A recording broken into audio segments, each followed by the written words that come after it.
દશેરા પર્વ દરમિયાન સુરત શહેરમાં ફાફડા જલેબી જેવી પરંપરાગત સ્વાદિષ્ટ વસ્તુઓની માંગમાં ભારે વધારો જોવા મળી રહ્યો હોય એવી સ્થિતિમાં લોકોના આરોગ્ય સાથે કોઈ પણ પ્રકારની ચેડા ન થાય તે હેતુથી મહાનગરપાલિકાના આરોગ્ય વિભાગ દ્વારા ફરસાણ વિક્રેતાઓની દુકાનોમાં ફાફડા જલેબીના નમૂના લઈને ચકાસણી માટે મોકલી આપ્યા છે।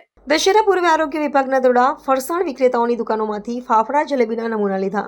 દશેરા પર્વ દરમિયાન સુરત શહેરમાં ફાફડા જલેબી જેવી પરંપરાગત સ્વાદિષ્ટ વસ્તુઓની માંગમાં ભારે વધારો જોવા મળ્યો હોય છે। આવી સ્થિતિમાં લોકોના આરોગ્ય સાથે કોઈપણ પ્રકારના ચેડા ન થાય તે હેતુથી મહાનગરપાલિકાના આરોગ્ય વિભાગ દ્વારા ફરસાણ વિક્રેતાઓની દુકાનોમાંથી ફાફડા જલેબીના નમૂના લઈ ચકાસણી માટે મોકલી આપવામાં આવ્યા છે। દશેરા પૂર્વે આરોગ્ય વિભાગના દરોડા શરૂ થયા છે। શહેરના વિવિધ વિસ્તારમાં આવેલ ફરસાણ વિક્રેતાઓ અને નાસ્તાના સ્ટોલો પર આરોગ્ય વિભાગે અચાનક તપાસ હાથ ધરી હતી। અહીંથી ફાફડા અને જલેબીના નમૂનાઓ સીલ કરીને લેબોરેટરી પરીક્ષણ માટે મોકલવામાં આવ્યા છે। આ દરોડાઓ દશેરાની પૂર્વ સંધ્યાએ ધ્યાને લઈ હાથ ધરવામાં આવ્યા છે, કારણ કે આ તહેવાર દરમિયાન સુરતમાં લાખો કિલો ફાફડા અને જલેબી આરોગતા હોય છે।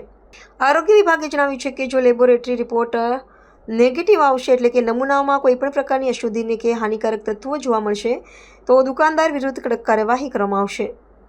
શહેરના આરોગ્ય અધિકારીના જણાવ્યા મુજબ અમે લોકોને સ્વચ્છ અને સુરક્ષિત ખોરાક મળી રહે તે માટે સંપૂર્ણ રીતે પ્રતિબદ્ધ છીએ। ચેકિંગ અભિયાન તહેવારો દરમિયાન પણ સતત ચાલુ રહેશે। દશેરાની ઉજવણીના આનંદમાં કોઈ વ્યક્તિના આરોગ્ય પર આંચ ન આવે માટે આરોગ્ય વિભાગ દ્વારા આવો પ્રામાણિક પ્રયાસ નોંધપાત્ર છે। ત્યારે હવે જોવાનું રહેશે કે ટેસ્ટ રિપોર્ટમાં શું નીકળે છે અને આરોગ્ય વિભાગ કેવી કાર્યવાહી કરે છે। A T Patel, food safety officer. કઈ પ્રકારની અધિકારી ચાલી આજ રોજ આરોગ્ય અધિકારી શ્રીની સેવી સૂચના અને માર્ગદર્શન હેઠળ સુરતના 9 જેટલા ઝોનમાં વિવિધ ટીમો બનાવીને અલગ અલગ સંસ્થાઓની ચકાસણી તેમજ નમૂના લેવાની કામગીરી ચાલી રહી છે।